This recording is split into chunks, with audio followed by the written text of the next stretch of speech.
la excelencia de la palabra de Dios. En Hebreos 4:12 leemos: porque la palabra de Dios es viva y eficaz y más cortante que toda espada de dos filos, y penetra hasta partir el alma y el espíritu, las coyunturas y los tuétanos, y discierne los pensamientos y las intenciones del corazón. En las Sagradas Escrituras hay algunos versículos bíblicos que en unas pocas palabras expresan grandes, numerosas y eternas verdades. Uno de estos versículos es el bien conocido que se encuentra en San Juan capítulo 3 y verso 16, que dice: porque de tal manera amó Dios al mundo, que ha dado a su Hijo unigénito, para que todo aquel que en él cree no se pierda, mas tenga vida eterna. Este versículo, en estas pocas palabras, describe el origen, el propósito de la redención y el medio de recibirla, por lo cual ha sido llamado la Biblia en miniatura. Otro de estos versículos que en pocas palabras dicen grandes y eternas verdades es el que leemos en Primera de Timoteo, capítulo 3 y verso 16, y dice: e indiscutiblemente grande es el misterio de la piedad. Dios fue manifestado en carne, justificado en el Espíritu, visto de los ángeles, predicado a los gentiles, creído en el mundo, recibido arriba en gloria. Este versículo, en estas pocas palabras, nos señala o nos revela el gran misterio o proceso seguido por la divinidad para hacer posible la redención del hombre, a saber, la divina plenitud, la divina encarnación, la divina vindicación, la divina revelación, la divina inclusión, la divina propagación y la divina ascensión. Otro de estos versículos que en pocas palabras dice grandes y eternas verdades es el que leímos al principio, el cual repetimos: porque la palabra de Dios es viva y eficaz y más cortante que toda espada de dos filos, y penetra hasta partir el alma y el espíritu, las coyunturas y los tuétanos, y discierne los pensamientos y las intenciones del corazón.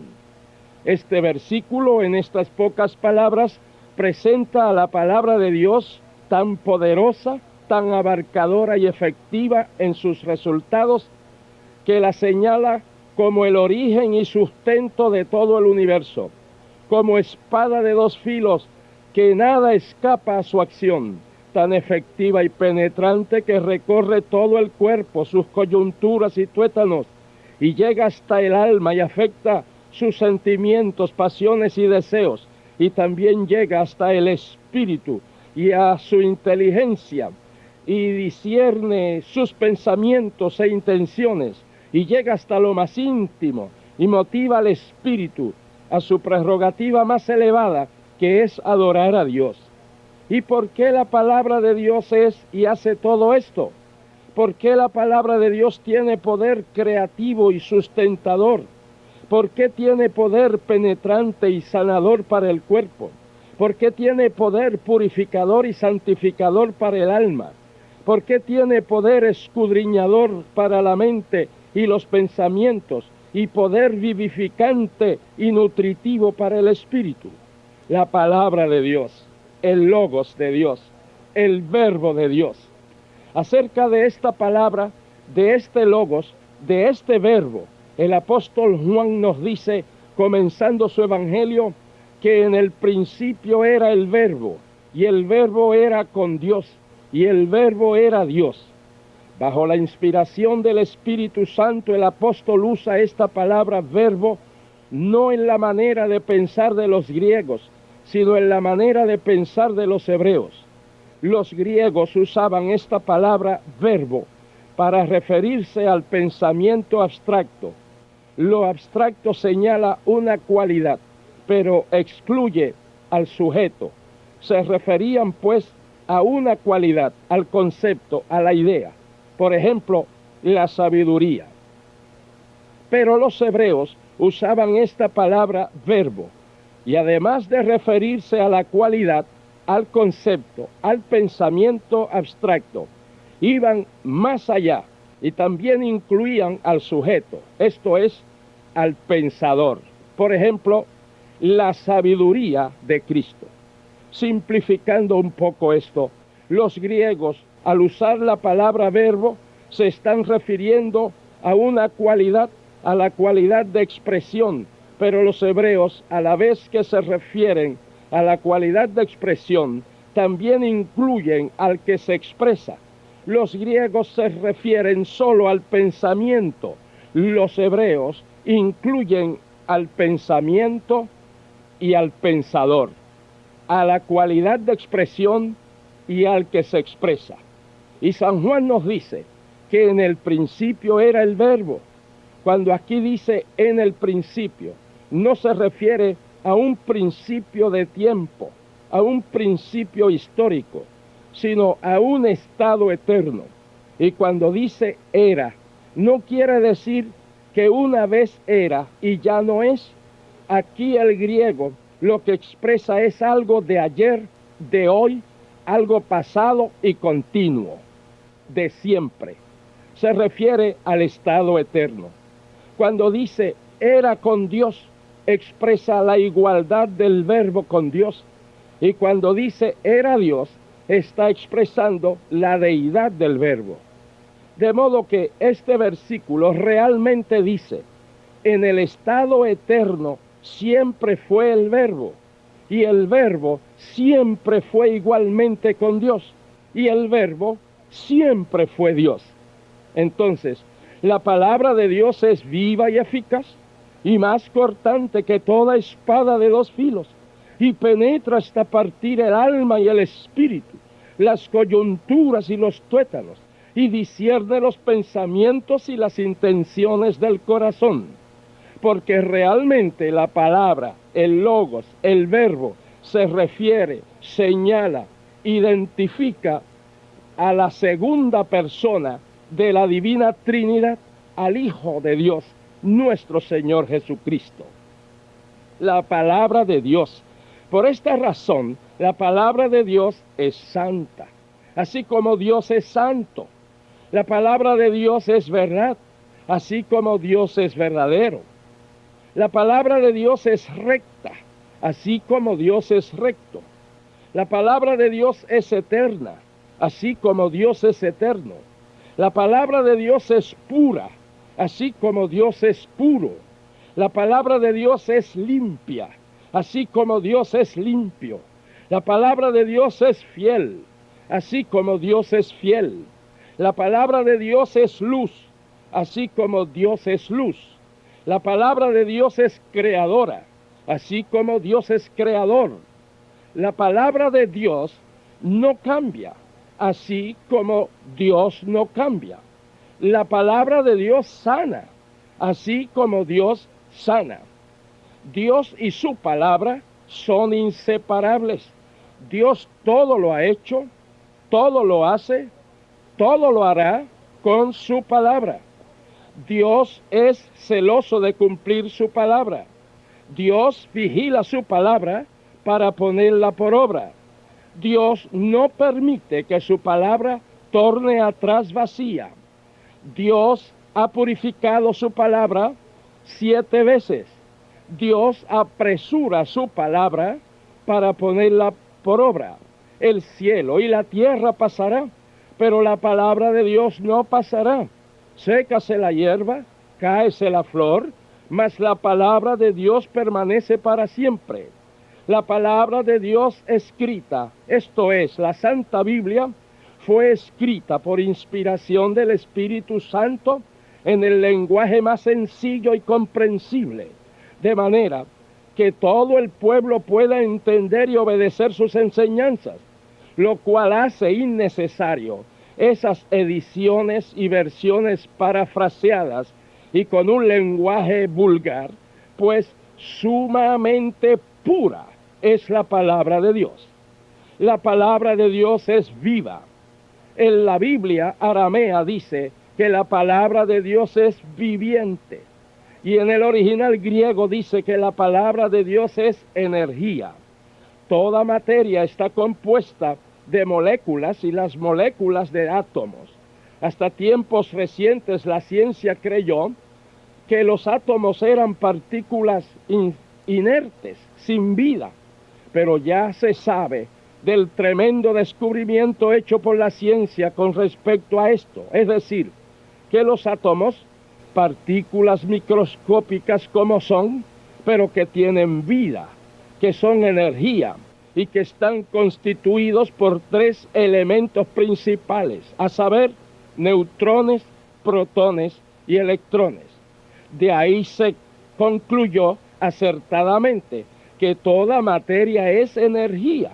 El sol es energía, las estrellas son energía, el agua es energía, la piedra es energía, la leña es energía, el carbón es energía, el fuego es energía, el petróleo es energía, la luz es energía, el viento es energía, todo lo creado es energía. ¿Por qué es que desde el microscópico átomo hasta el inconmensurable universo todo es energía? ¿De dónde ha salido tanta energía? Amigos, es que todo el universo con toda su energía fue creado por otra energía infinitamente mayor y más potente, a saber, la palabra de Dios. Dios habló su palabra y todo vino a la existencia. El registro de la creación más científico, razonable y comprensible que existe es el registro bíblico en el libro de Génesis. Y dice, y dijo Dios, sea la luz, y fue la luz. Dios habló su palabra y todo vino a la existencia. El salmista dijo, por la palabra de Jehová fueron hechos los cielos y todo el ejército de ellos por el aliento de su boca. El profeta Jeremías afirma, Dios es el que hizo la tierra con su poder, el que afirmó al mundo con su sabiduría y extendió los cielos con su inteligencia. A su voz, a la voz de su palabra, se producen tumultos de agua en los cielos y hace subir las nubes de lo último de la tierra. Él hace relámpagos con la lluvia y saca el viento de sus depósitos. En Hebreos 11:3 leemos, por fe entendemos haber sido constituido el universo por la palabra de Dios, de modo que lo que se ve fue hecho de lo que no se veía. Quiere decir que el universo no fue hecho de materia ya existente, sino de la energía invisible de la potente palabra de Dios. El apóstol Pedro nos dice que en el tiempo antiguo fueron hechos los cielos y la tierra por la palabra de Dios.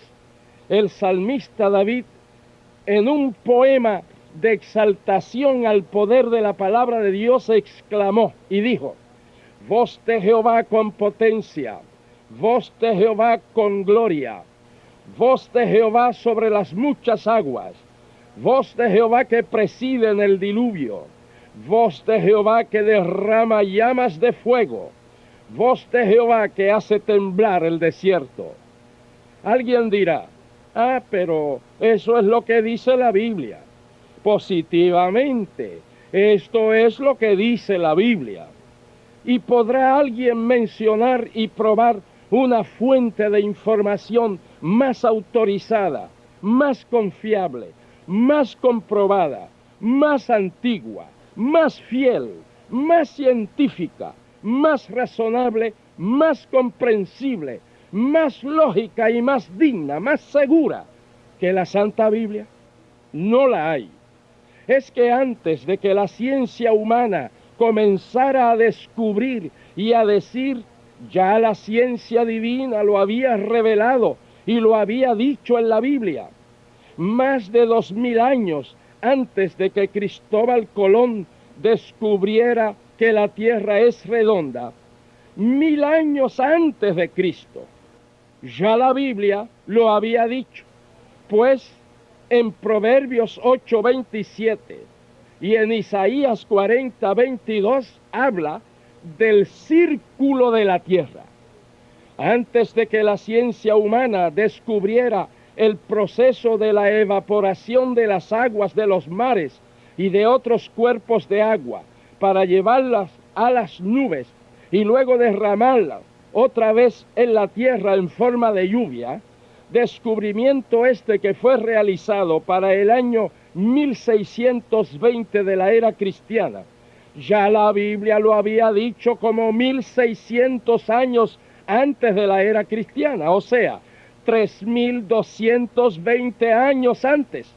Pues en el libro de Job dice, Dios atrae las gotas de agua al transformarse el vapor en lluvia, la cual destilan las nubes, goteando en abundancia sobre los hombres. Antes que los hermanos Wright volaran en su modesto aeroplano fabricado por ellos en el año 1903, ya la Biblia, más de 800 años antes de Cristo, o sea, más de 1700 años antes de los hermanos Wright, ya la Biblia se había referido no solo a la aviación, pero también a los vuelos espaciales, pues en el libro de Amós 9:2 dice, aunque subieren hasta el cielo, de allí los haré descender. Y en Abdías 1:4 dice, si te remontares como águila, y aunque entre las estrellas pusieres tu nido, de ahí te derribaré, dice Jehová. Era cristiana, o sea, hace más de 1900 años, ya la Biblia lo anunció, pues en Apocalipsis 11 del 7 al 10 se nos relata que los dos testigos, dos grandes profetas serán matados en Jerusalén por el anticristo y que los pueblos, tribus, lenguas y naciones verán sus cadáveres por 3 días y medio y no permitirán que sean sepultados y los moradores de la tierra se regocijarán sobre ellos y se alegrarán y se enviarán regalos unos a otros. Esto es posible que todo el mundo vea 2 cadáveres en Jerusalén por medio de la televisión y de la radio. Y mucho más podríamos añadir, pues aunque la Biblia no es un libro de texto de ciencia, contiene mucho más ciencia del que el hombre ha podido encontrar y descubrir. No es que la ciencia del hombre con sus descubrimientos pruebe que la Biblia es verdad, sino que la ciencia divina de la Biblia prueba que los descubrimientos de la ciencia humana son correctos. Ciertamente, la palabra de Dios es la energía que ha creado un universo lleno de energía. Y también es la energía que vivifica el espíritu humano. Y somos renacidos de la simiente incorruptible por la palabra de Dios, que vive y permanece para siempre. La palabra de Dios es eficaz. La palabra de Dios no es palabra obsoleta, inoperante, decadente. No es palabra que creó y cesó en su vigencia y en su acción, dejando todo lo creado al azar, a la merced de las contingencias. La palabra de Dios es eficaz, efectiva, actual, activa, operante, continua en su acción. Es palabra de orden, es palabra que a la vez que crea, sostiene en orden y equilibrio lo creado. Refiriéndose a Cristo, el Verbo, en Hebreos 1:3 dice, por quien asimismo hizo el universo y quien sustenta todas las cosas con la palabra de su poder. Y en 2 de Pedro 3:7 leemos que los cielos y la tierra que existen ahora están reservados por la misma palabra. Esto es, la misma palabra que los creó también los sostiene. Y en la vida personal y diaria de cada cristiano, de la nueva criatura, la nueva creación. La palabra de Dios es igualmente eficaz, operante. En el Salmo 119 dice, la exposición de tus palabras alumbra. Ordena mis pasos con tu palabra. ¿Con qué limpiará el joven su camino? Con guardar tu palabra. Lámpara es a mis pies tu palabra y lumbrera mi camino. Y en 2 Timoteo 3 del 15 al 17 dice, desde la niñez has sabido las sagradas escrituras, las cuales te pueden hacer sabio para la salvación por la fe que es en Cristo Jesús. Toda escritura es inspirada por Dios y útil para enseñar, para redarguir, para corregir, para instruir en justicia, a fin de que el hombre de Dios sea perfecto, enteramente preparado para toda buena obra. Gracias doy a mi Señor por la eficacia de la palabra de Dios en mi vida. Amados, este mensaje sobre la excelencia de la palabra de Dios continuará. Oremos. Nuestro Dios y Padre Celestial, te doy gracias por Jesucristo, nuestro maravilloso Salvador y Redentor. Te doy gracias por tu santa y bendita palabra. Señor, te suplicamos que tu palabra, cual espada de dos filos que hiere y cual medicina eficaz que sana, haya tocado lo más íntimo de cada persona y atienda cada necesidad y sane toda enfermedad. En el nombre de Jesús nuestro Señor. Amén. El título del mensaje de hoy es La excelencia de la palabra de Dios, primera parte.